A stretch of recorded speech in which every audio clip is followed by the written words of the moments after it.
네, 오늘 함께 나눌 말씀은 누가복음입니다. 여러분의 성경 누가복음을 열어주시기 바랍니다.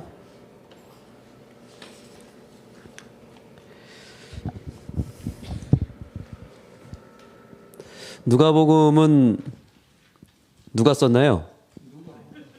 네? 누가 썼다고요? 저한테 질문하신 거죠? 누가 썼냐고. 누가 썼죠? 예, 누가 썼죠, 그렇죠? 누가가 썼습니다.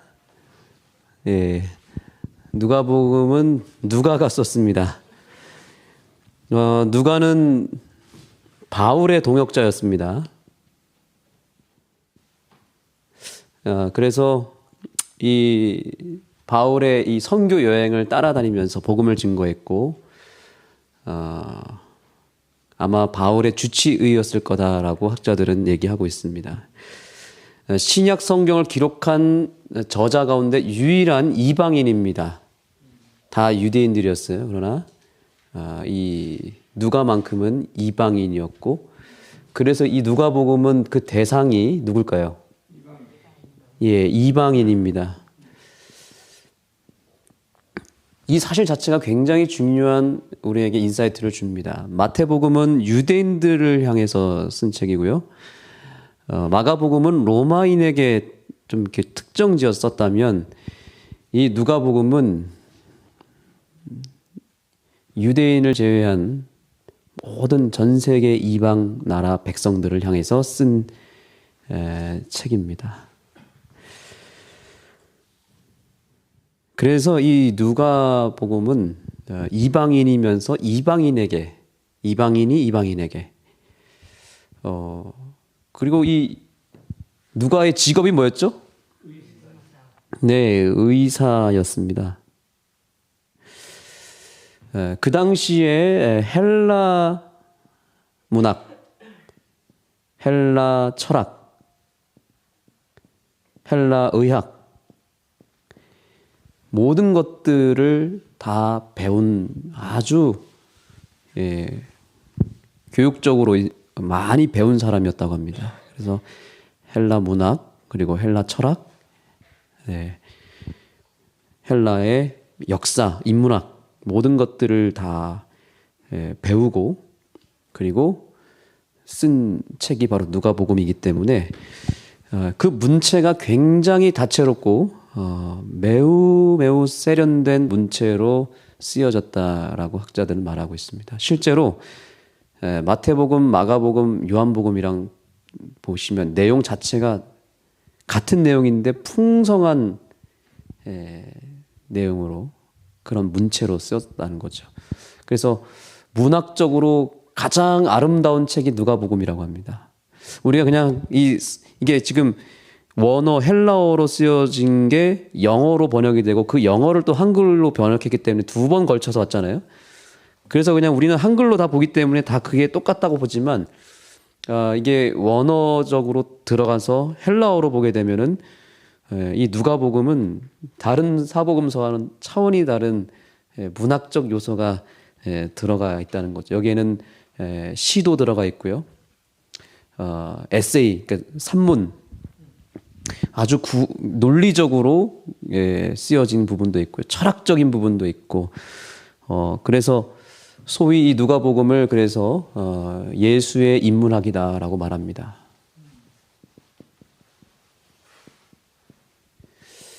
인문학에는 뭐 세 가지라고 얘기하잖아요. 문사철 뭐 이렇게 얘기하죠. 문학, 그 다음에 또 역사, 철학, 이렇게 크게 이렇게 나누잖아요. 이 누가복음에는 아까 말씀드린 대로 여러 찬양 시가 여기저기 나옵니다. 그래서 초반부에도 보시면은 예수님을 만난 선지자가 찬양하는 내용이 나오고요. 여러 문학적 구조가 또 있습니다. 인문학적 구조. 이거를 연구하려면 아주 하루 종일 일주일을 해도 모자랄 것입니다. 누가복음은 어쨌든 굉장히 수준이 높은 책이다 이렇게 생각하시면 됩니다. 역사적인 부분도 대충 얘기하지 않고 그 사건 하나하나를 실제 사건으로 인정을 할 수밖에 없도록 그 당시의 배경, 문화, 그다음에 여러 그 당시의 상황들을 자료들을 최대한 수집을 해서 신빙성 있게 기록을 했다고 합니다. 그리고 예수님에 대해서 처음에 기록할 때 족보가 나오는데 마태복음의 족보는 그 대상이 유대인이기 때문에 어디서부터 출발합니까? 다윗, 아브라함과 다윗의 자손 이렇게 시작하죠. 왜냐하면 유대인들의 뿌리가 어디기 때문에 그래요? 아브라함이기 때문에 그렇죠. 근데 누가복음은 우리가 알아야 될 것은 누가복음에서 얘기하는 예수님의 그 모습은 뭘까요? 마태복음은 왕으로서의 예수님, 그리고 마가복음은 종으로서의 예수님입니다. 누가복음은요? 인간으로서의 예수님입니다. 인간으로서의. 그래서 예수님이 누가복음에서 자주 표현되는 게 뭐냐면 인자에 온 것은, 그렇죠? 사람의 아들, 인간으로 오신 예수님을 얘기하는 것이, 예수님의 인성에 대해서 얘기하는 것이죠. 실존한 인물로, 역사적 인물로 표현하기 위해서 누가는 예수님을 그 족보를 얘기할 때 어디까지 거슬러 올라가냐면 아담까지 갑니다. 그죠? 그리고 아담 위에 누구요? 하나님. 그래서 예수님이 단순히 유대인의 왕으로만 온 게 아니라 인류의 후손으로 왔고, 그 인류의 그 첫 조상이 바로 하나님이다. 거기서부터 출발해서 인류의 조상인 아담으로부터 출발해서 온 것을 강조하고 있다는 것이죠. 그래서 역사적 사실을 그 출발을 아담으로부터 출발한다는 것이고, 모든 사건을 그 당시 사실적 배경을 자세하게 설명하고 있다라는 사실입니다. 철학적인 부분도 다루고 있습니다. 특별히 인류학에 대해서, 사회적 약자에 대한 개념이 있습니다. 그래서 여기 누가복음에만 등장하는 게 뭐가 있냐면 선한 사마리아의 비유. 그 다음에 누가복음에만 등장하는 것 중에 또 뭐가 있냐면 삭개오 이야기. 다 누구예요? 사회로부터 소외당하고 약자였던. 그리고 특별히 누가복음에는 여성들의 이야기가 굉장히 많이 등장합니다. 제일 많이 등장합니다. 엘리사벳, 사가랴부터 시작해서 마리아, 막달라 마리아, 그 다음에 여성들의 이 이야기를 그 당시 사회 약자였기 때문에 소외되고 역사책에 기록되지 않는 부분이 이 여성들의 이야기였다면, 누가는 여성들의 이야기를 아주 자세하게 기록한다는 것입니다. 그래서 이 모든 걸 통틀어서 뭐라고 얘기하냐면 인문학이다 얘기하죠.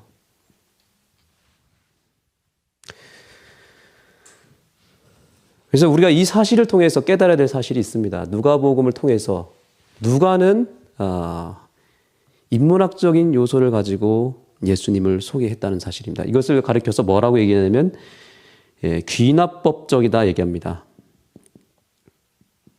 귀납법이라고 합니다. 이게 뭐냐면 다양한 여러 예화나 스토리나 어떤 인문학적인 것들로부터 시작해서 어디로 가는 겁니까? 결론으로 가는 겁니다. 결론은 예수님이잖아요.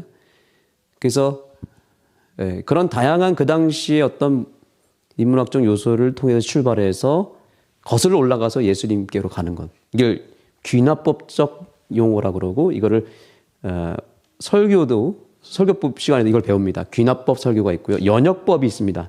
연역법은 뭘까요? 처음부터 답을 말하고 출발하는 것입니다. 요한복음 같은 경우는 연역법입니다. 하나님의 아들, 그분이 신이다라는 사실을 먼저 선포하고 말씀 중심으로 답을 아예 내려놓고 출발합니다. 그걸 연역법이라고 그러죠. 그런데 누가복음만큼은 어떻게 출발한다고요? 귀납법으로 한다는 거죠. 그 당시 사람들의 쓰는 용어와 그들의 눈높이에 맞춰서 시작을 해서 점점점 답으로 향해 나아가는 방법이죠. 저는 이런 차원에서 오늘날에 우리가 신앙을 하는 데 있어서도 이 누가복음의 사상이 반드시 필요하다고 생각합니다. 왜 하나님께서는 사복음서를 주셨을까요? 마태복음의 정신도 필요하고요. 하나님의 나라를 위한 나라의 정신이 필요하고요.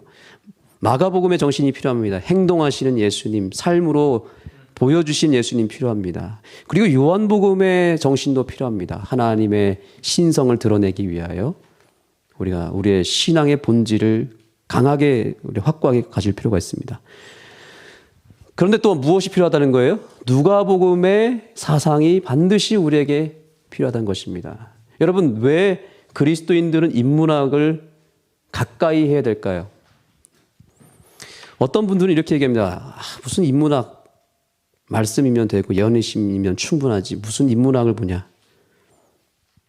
어떻게 생각하십니까? 왜 인문학을 봐야 될까요?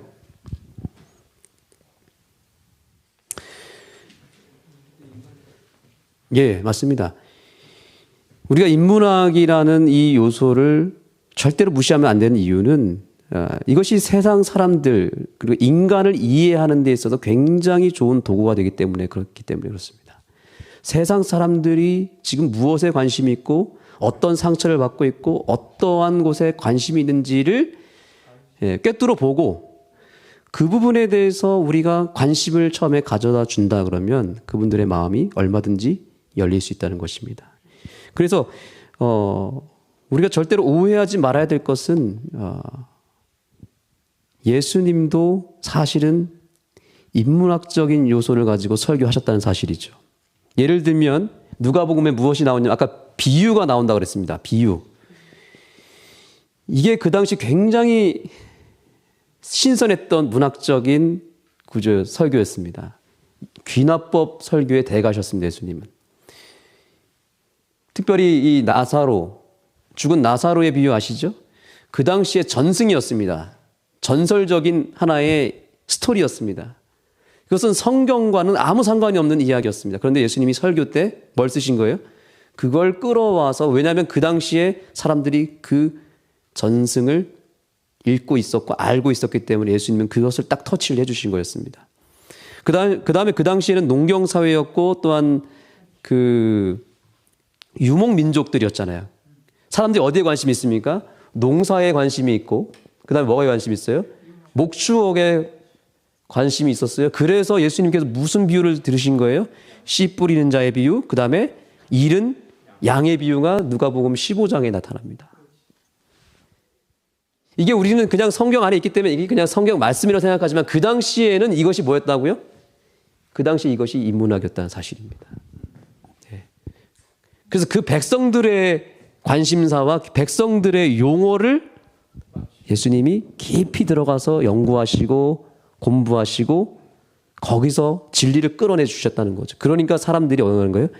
예수님의 설교는 너무 재밌고 흥미롭고 귀에 쏙쏙 들어오는 겁니다. 그래서 저는 개인적으로 이렇게 생각합니다. 오늘날의 우리도 그런 예수님의 모본을 따라서 우리가 치우치는 것이 문제지 사실은 균형진 신앙을 하기 위해서 저는 인문학도 배워야 된다고 생각을 합니다. 그래서 교회에서 주기적으로 어떤 인문학 강의를 할 때 여러분들이 같이 배우셨으면 좋겠습니다. 그거를 우리가 무슨 교회에서 인문학이야. 그게 아니라는 거죠. 그 이유가 뭐예요? 그분으로 수준까지 내려가는 거죠. 찾아가야 된다는 거죠. 이 누가복음에서의 예수님의 모습은 뭐냐면 인간으로서의 예수님이에요. 우리와 똑같은 자리에 오시고 우리와 같은 위치로 내려오시는 예수님을 만나게 되는 것입니다. 잃은 양의 비유가 무엇입니까? 예수님께서 어디까지 가는 거예요? 그 어린 양이 있는 그곳까지 가는 거지 않습니까? 그래서 사실은 여러분 예언의 신도 자세히 보시면 왜 엘렌 화이트이 그렇게 다양한 책을 쓸 수 있었는가? 그렇게 다양한 표현을 할 수 있었는가? 혹시 그 비밀을 아십니까? 엘렌 화이트이 학교를 다니지 못했다고 합니다. 그래서 시간이 엄청 많잖아요. 뭘 했을까요? 독서를 그렇게 많이 했습니다. 어렸을 때부터. 성경만 읽었을까요? 아니요. 성경은 기본적으로 읽고요. 다양한 장르, 문학, 시, 역사, 철학, 교육, 그 당시에 있는 책들 분야를 다 섭렵을 하고 그가 영감을 받아서 쓴 것입니다. 그래서 이 시대소망 같은 경우는 문체가 굉장히 아름답죠. 근데 어떤 분들은 이 엘렌 화이트에 공격할 때 시대소망에 보시면 그 당시에 신학서적과 거의 비슷한 표현들이 많이 있어요. 베꼈다고 얘기합니다. 표절했다고. 근데 그게 아니에요. 왜 그러냐면 엘렌 화이트이 뭐예요? 그 당시에 읽은 책 중에서 가장 좋고 가장 표현이 좋은 것들을 다 모은 거예요. 끌어 모아가지고 하나님께 영감 받아서 표현을 쓴 겁니다. 그 인용이라 그러죠. 녹여서 쓴 거예요. 그래서 그러한 작품이 나온 것입니다. 표절이 아닌 거예요. 그래서 오늘날 우리도 가장 기본적으로 가장 밑바닥엔 뭐가 있어야 될까요? 하나님의 말씀 성경이 있어야 되고요. 그 위에 뭘 세워야 될까요? 그 위에 인문학이라고 하는 우리가 독서를 통해서 특별한 강의를 통해서 반드시 배워야 한다. 성경은 누구에 대한 이해입니까? 하나님에 대한 이해입니다. 인문학은요? 네, 사람에 대한 이해입니다. 만약에 우리가 이것만 읽고 여기를 간과해버리면 어떻게 될까요? 네, 우리는 전도할 수 없습니다. 선교를 할 수가 없습니다. 누가가 왜 바울과 함께 그런 탁월한 선교자가 될 수 있었는가? 이 두 가지가 있었기 때문입니다. 바울도 탁월한 성경학자였고 탁월한 인문학자였습니다. 로마서나 여러 편지들을 보시면 문체가 누가보다 더 그 위에 있습니다. 그래서 바울이 위대한 신학자라고 할 수밖에 없는 건 성경에 정통하실 뿐만 아니라 인문학적인 요소를 확실하게 가지고 있었기 때문에 누구와 만나도 대화가 되는 겁니다. 로마인에게도 로마서를 쓸 수 있었고요. 고린도 사람에게 가면 고린도 사람에게 맞는 기별을 전할 수 있었습니다. 그 이유가 바로 이 사실. 그래서 저는 이렇게 비유하기를 원합니다. 성경은 뼈대입니다. 뼈대. 사람이 이렇게 있으면 뭐가 있습니까? 뼈가 있죠. 네, 뼈만 있으면 되겠습니까? 살이 있어야 됩니다. 뼈가 있으면 거기에 뭐가 붙어야 되냐면 살이 붙어야 됩니다. 제가 그림을 못 그려 죄송합니다. 그냥 여러분들이 예쁘게 봐주셨으면 좋겠습니다. 이 살이 뭐냐면 바로 이것입니다. 근데 저는 이렇게 얘기하고 싶어요. 만약에 살이 없고 뼈만 있으면 어떻게 됩니까? 딱딱하고 차갑고 사람들을 찌를 수밖에 없어요. 뼈가 얼마나 딱딱합니까? 그렇죠? 뼈다구밖에 없으면 공격하게 되어 있습니다. 반대로 뼈가 없고 살만 있으면 어떻게 될까요? 뼈가 없고 살만 있으면 서 있을 수가 없습니다. 그냥 무너집니다. 그렇죠? 뼈가 없으면 쓰러지게 되어 있고 아무런 힘을 발휘할 수가 없습니다. 그래서 우리는 말씀을 통해서 뼈대를 세우고 다양한 학문과 독서를 통해서 인문학적인 요소를 통해서 살을 채운 다음에 성령 하나님께로부터 하나님의 영감을 받게 되면 움직이는 유기체가 될 수 있다 저는 생각합니다. 사랑하는 성도 여러분, 그러므로 오늘 이 시간을 통해서 우리가 이 누가의 이 아름다운 이 문체를 통해서 우리도 정말 균형진 신앙 그리고 무엇보다 영향력 있는 신앙인들이 되기를 간절히 소망합니다. 그래서 제가 찾아봤습니다. 예언의 시내는 과연 어떻게 얘기하고 있을까? 제가 이런 얘기를 드리면 또 오해하실 수 있을 것 같아서 저 목사가 좀 타락한 것 같은데 어떻게 인문학 제가 찾아봤습니다. 몇 가지만 말씀드리겠습니다. 그대들이 교육의 최고 단계까지 올라가지 아니하면 안 된다는 생각은 바른 일이다. 철학과 역사는 중요한 학문이다. 이렇게 얘기하고 있습니다. 또 이런 구절도 있습니다. 마음이 하나님의 말씀으로 깨우침을 받은 자는 이 세상 누구보다도 성경 통독을 더 많이 해야 한다. 뼈대를 세우라 이 말인데 우리 아침에 새벽 기도 때 성경 통독하죠. 근데 여기서 끝나지 않습니다. 뭐라고 얘기하냐면 그리고 다른 학문도 더 열심히 공부하여야 할 것을 깨달아야 된다 얘기하고 있습니다. 인문학을 통해서 채우라는 얘기입니다. 바울이 얘기도 하고 있어요. 바울은 자신이 그들의 예술 작품과 문학 그리고 종교의 정통함을 나타내었다. 이게 지금 아테네 전도 때 얘기하는 겁니다. 아테네 사람들 전도할 때 어떻게 했다고요? 예, 그들의 예술 문화와 또한 문학에 정통했다는 것입니다. 그리고 성경에도 정통했다. 참된 교육은 과학적인 지식이나 문학적 지혜를 경시하지 않아야 한다. 이렇게 우리 선지자는 얘기했다는 사실입니다. 자, 그러면 이제 누가복음의 몇 가지 특징을 좀 이제 보겠습니다.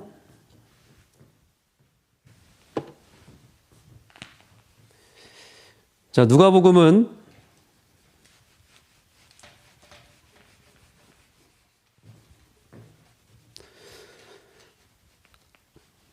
누가복음에서 소개하고 있는 예수님은 어떤 예수님이라고 그랬죠? 네, 인자라는 것입니다. 인자. 그래서 여러분 누가복음의 핵심 말씀은 19장입니다. 누가복음 19장 10절 한번 열어주시겠습니까? 19장 10절. 다 같이 읽어보겠습니다. 이게 누가복음의 전체 주제거든요. 시작. 인자에 온 것은 잃어버린 자를 찾아 구원하려 함이니라. 아멘. 자, 이 말씀을 토대로 해서 이제 구조를 좀 보겠습니다.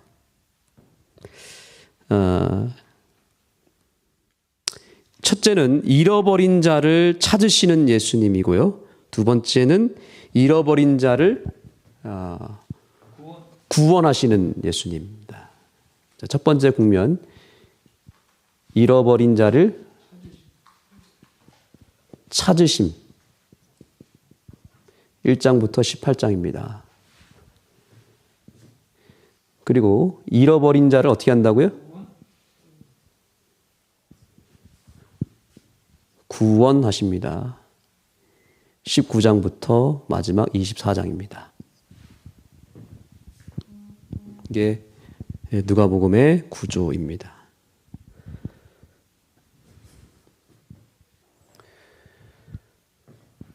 가장 대표적인 비유가 있습니다. 이 잃어버린 자를 찾아오시고 구원하시는 예수님을 소개하기 위해서 누가복음 15장에서 세 가지 비유를 통해서 예수님은 그분 자신을 인자된 자신을 이렇게 소개했습니다.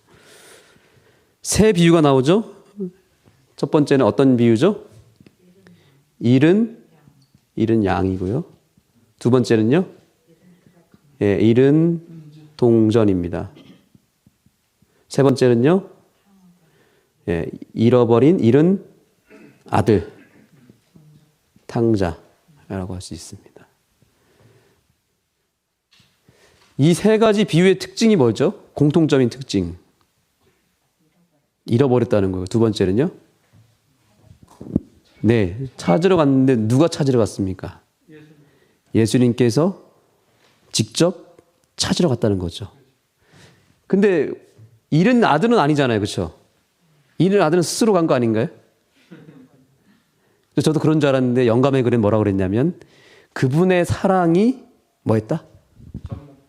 끌어갔다고 얘기하고 있습니다. 예. 아버지는 멀리 계셨지만 집에 계셨지만 그가 뭘 기억했습니까? 그동안 아버지께로부터 받은 사랑과 은혜를 기억할 때 그 사랑에 뭐예요?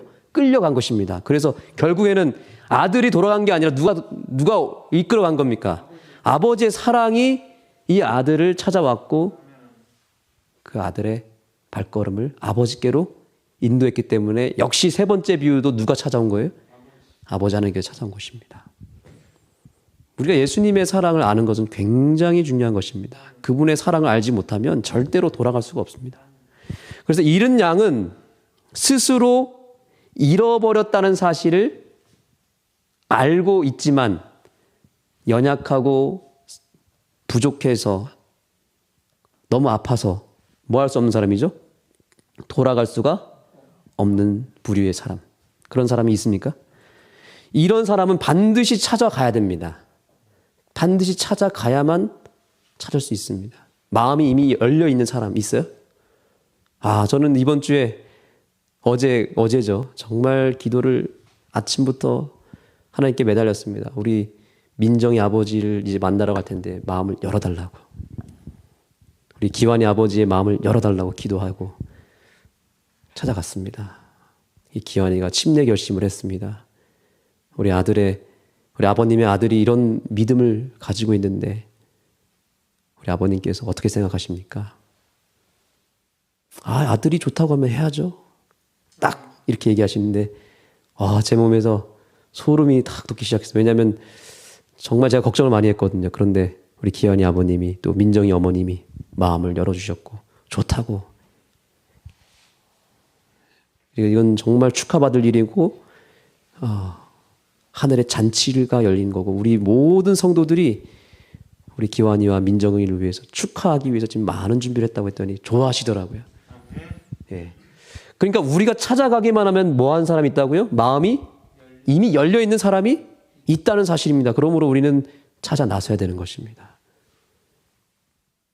이런 동전은 어떨까요? 자기가 잃어버린 조차도 모르고 찾지 않으면 절대로 영원히 찾을 수 없는 잃어버린 바 될 수밖에 없는 그런 부류의 사람이 있다. 자기가 잃어버린 사람인지도 모르고 자기가 죽는지도 모르고 그냥 있는 사람. 그래서 이 부류의 사람도 찾아가야 되겠습니까? 반드시 찾아가야 됩니다. 잃은 아들. 자기가 잃어버린 것도 알고 자기 스스로 찾아왔지만 거기에 플러스 뭐가 있었다? 하나님의 은혜가 있었다. 사랑이 있었다. 그렇게 해서 온 인류는 이 세 부류에 속해 있다라는 것입니다. 그래서 반드시 아는 교회는 이 세 부류의 사람들이 올 것입니다. 자기가 스스로 하나님의 사랑을 느끼고 회개하여 돌아오는 백성들도 있을 것입니다.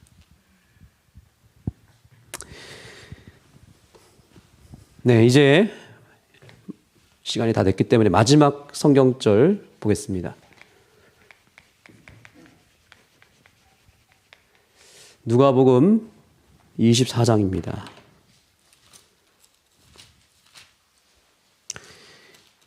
자, 24장 맨 마지막 결론에 가서 이제 누가는 매우 중요한 결론을 내리면서 아주 섬세한 문학적 구조를 통해서 우리에게 진리를 소개하고 있습니다. 24장 13절부터 35절까지의 내용인데요.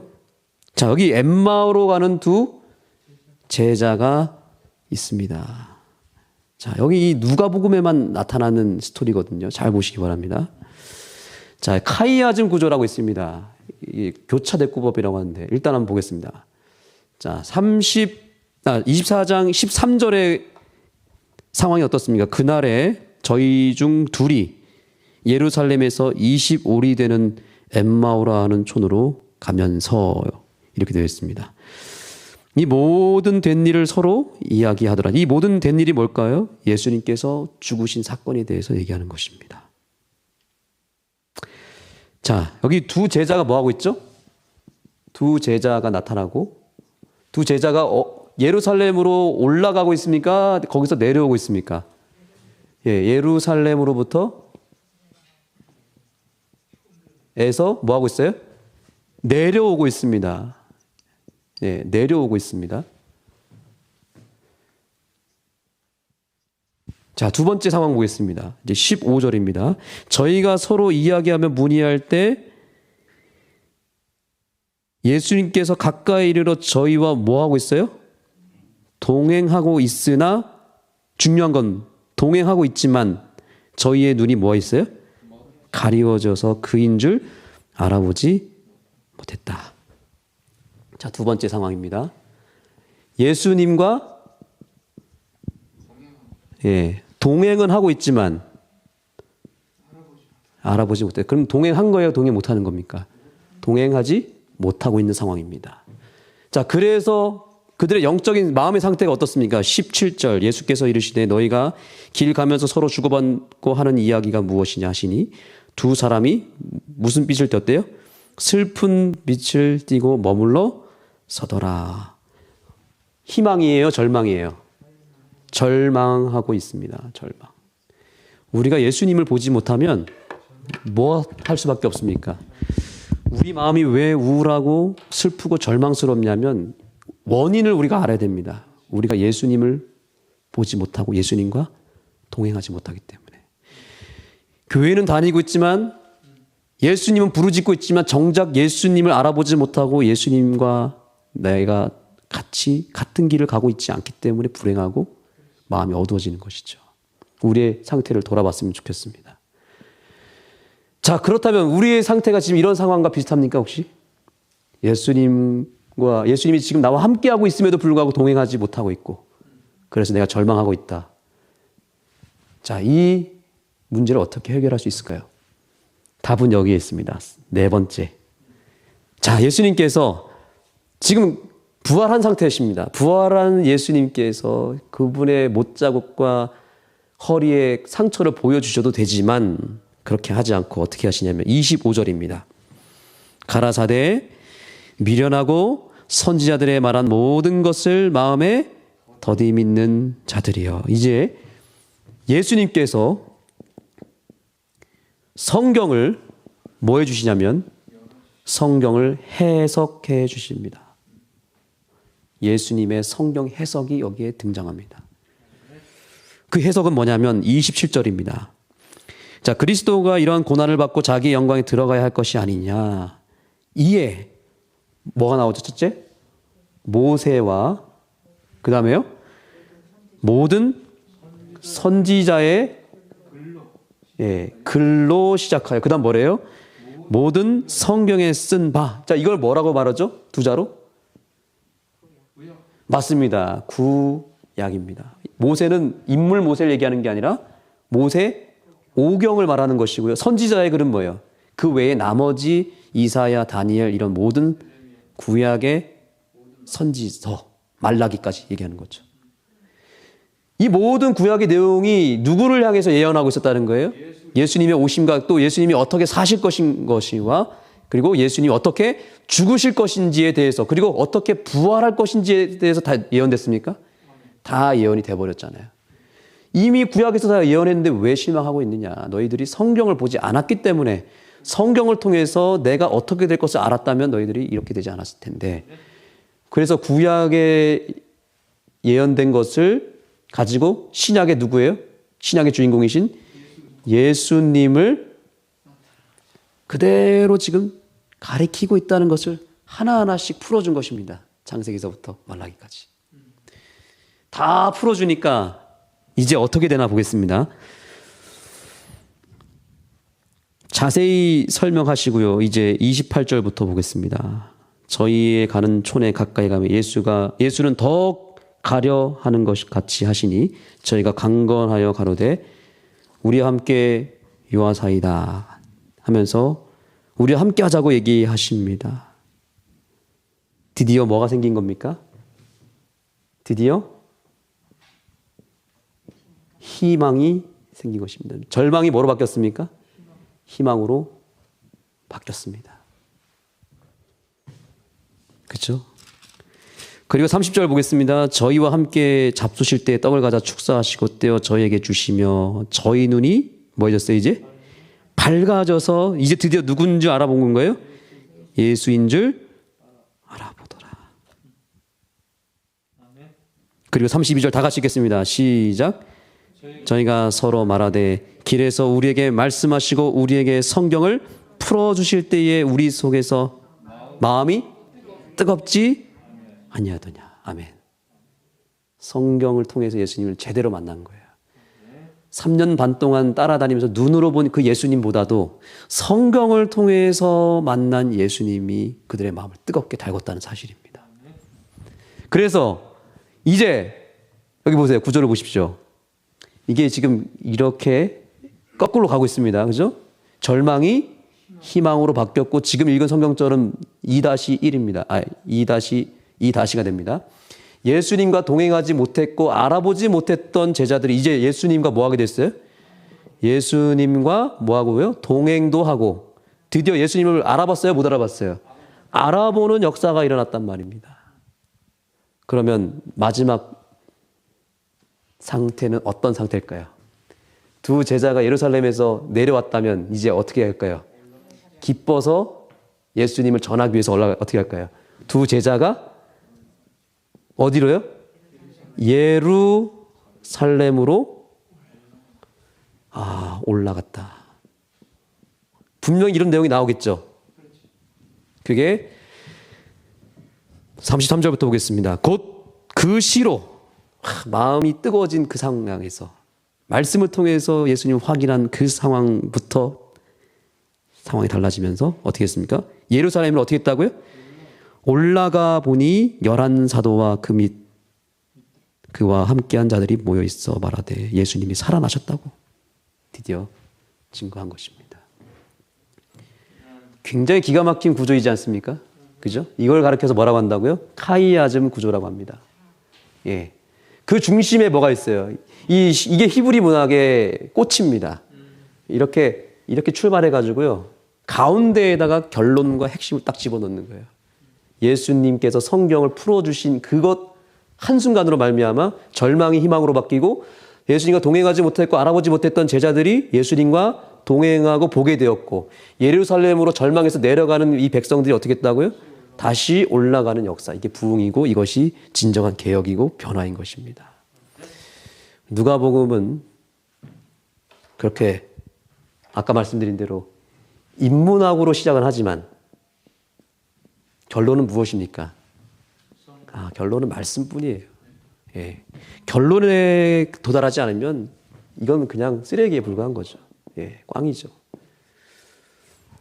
그래서 우리 누가복음에서 만나는 예수님이 그런 진리 안에서 만난 예수님 되기를 소망하고 그리고 무엇보다 우리를 찾아오시고 우리의 수준까지 내려오셔서 우리를 섬기시고 우리를 구원해 내시는 그 예수님을 반드시 만나셨으면 좋겠습니다.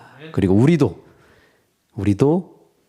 이 백성들을 구원하기 위해서 그들의 수준까지 그들의 관심사가 무엇인지 그들이 쓰는 용어가 무엇인지 그들이 보는 책이 무엇인지 그들이 보는 세상 TV 내용까지도 우리가 알아서 그들과 대화를 나누고 소통하고 거기서부터 이들을 이끌어내서 진리 안으로 인도할 수 있는 이 시대의 누가가 되기를 간절히 소망하며 말씀 마치겠습니다. 기도하시겠습니다. 하나님, 오늘 누가복음의 말씀을 짧은 시간 동안 배웠습니다. 이방인이었지만 비록 변방에 있는 사람이었지만 그러나 예수님을 만나서 변화되었고 그가 가진 모든 것들을 활용하여 선교의 도구로 사용했던 누가의 모습을 우리가 배울 수 있게 해주셔서 감사합니다. 저희도 비록 가진 것은 없고 배운 것은 별로 없지만 그러나 우리가 가진 것 가지고 우리가 배운 것 가지고 담대하게 나가겠습니다. 저희를 사용하여 주시고 저희를 통해서 주님께서 크게 역사하여 주시옵소서. 우리가 말씀에 굳게 서지 않는다면 우리가 그 인생 위에 세우는 것들은 다 의미 없는 무용지물에 불과합니다. 하나님, 말씀 위에 굳게 선 백성들 되게 해주시고 거기서만 머물 것이 아니라 그 위에 우리가 선교적 도구로 사용할 수 있는 많은 것들을 세워 넣어서 정말 하나님께 쓰임받는 종들이 되게 하여 주시옵소서. 예수님의 이름으로 간절히 기도드립니다.